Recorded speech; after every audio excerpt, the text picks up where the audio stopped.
climatedepot.com, executive editor Marc Morano, who is live from Brazil. He went, so we did not have to go. I found Al Gore to be really muted in that little clip that we played.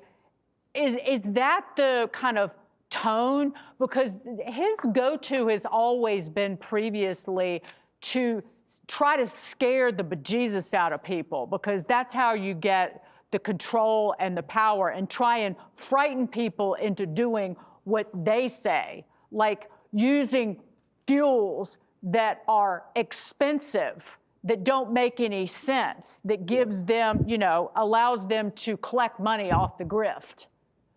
Yeah, the only way you would do that is if you were afraid, and that's what they sell. Right. You're absolutely right. Gore is very muted. Look at what even the clip of Nancy Pelosi you just said. She said, "Oh, you don't believe in science or something." This is the first time I've heard any Democrats on Capitol Hill push back at all about climate in the 9, 10 months, 11 months now that Donald Trump has been dismantling their agenda. I think they were under hostage videos today. They were forced to say something. Al Gore down here is not creating any kind of a stir. It wasn't even announced he was really coming. I think he's just phoning it in. And he spent much of his time not trying to scare people, but attacking Bill Gates. He said Bill Gates was afraid of Donald Trump, that Bill Gates was acting silly.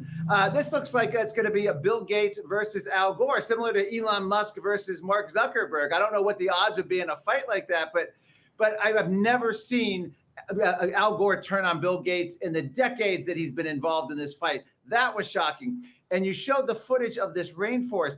Not only did they clear cut, hundreds of thousands of trees and tens of thousands of acres for a 4-lane highway, they brought in cruise ships as hotels, which are the largest carbon footprint.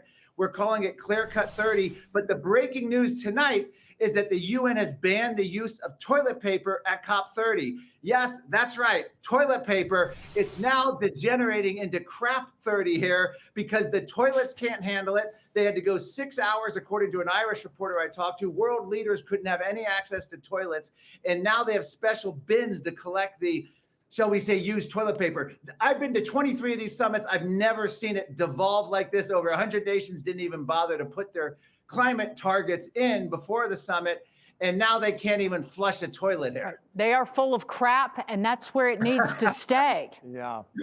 We heard earlier Democrats referring to Gavin Newsom as a rock star, and I'm sure he flew down there on his private plane. Did you actually take this 4-lane highway? I know you didn't get there on a private plane, but did you drive on this 4-lane highway? We got out, we did a stand-up, we got right to the edge of construction, and then they sent out another crew. We sent another crew of our little team here, and we got out to the actual area where the highway, they're finishing it up. I mean, they're finishing a section up, but it's already in use.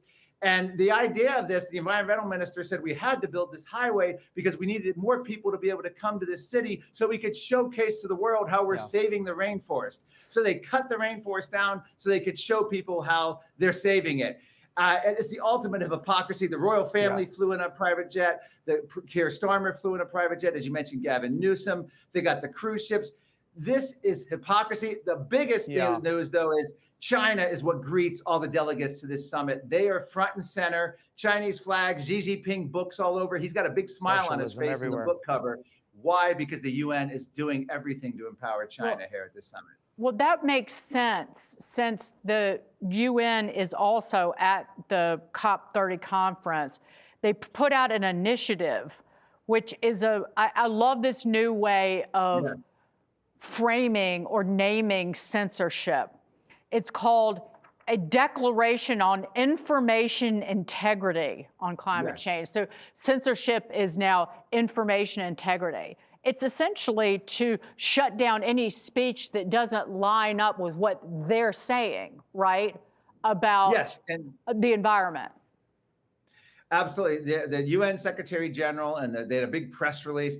They're here to defeat climate denialism, and they're fighting climate-related disinformation, which they say is running rampant on social media. Now, just 3 years ago, 2002, I was at the summit in Egypt. And they announced then that, quote, the UN said, quote, we own the science of climate change. So we partnered with Google to make sure that only search results that come back with our view of the science come back. So what they're trying to do is launch a whole new wave of censorship, global censorship, and they're trying to work with big tech. Big tech has been responsive to that in the past. I don't know how responsive they are now with President Trump there, but the UN is trying. They know they can't squelch free speech. They're doing everything they can. They're losing the debate. Their own countries aren't supporting their agenda anymore. They don't care about the climate goals. Attendance is, there's no real big heads of state here this year. This is absolutely the worst climate summit for the UN in decades. I can't think of a worse one that I've been to in terms of just the lack of impact and the lack of caring. Well, Marc, obviously it feels like a really socialistic agenda down there. I want to remind you that just in a lighter moment, that Dagan and I are capitalists, so we're happy to get into the toilet paper business with you if you'd like to have us send you some there. What is Gavin Newsom saying while he's down there, and is he actually the center of attention while there? He was greeted like a rock star, which I think it was Nancy Pelosi or someone mentioned.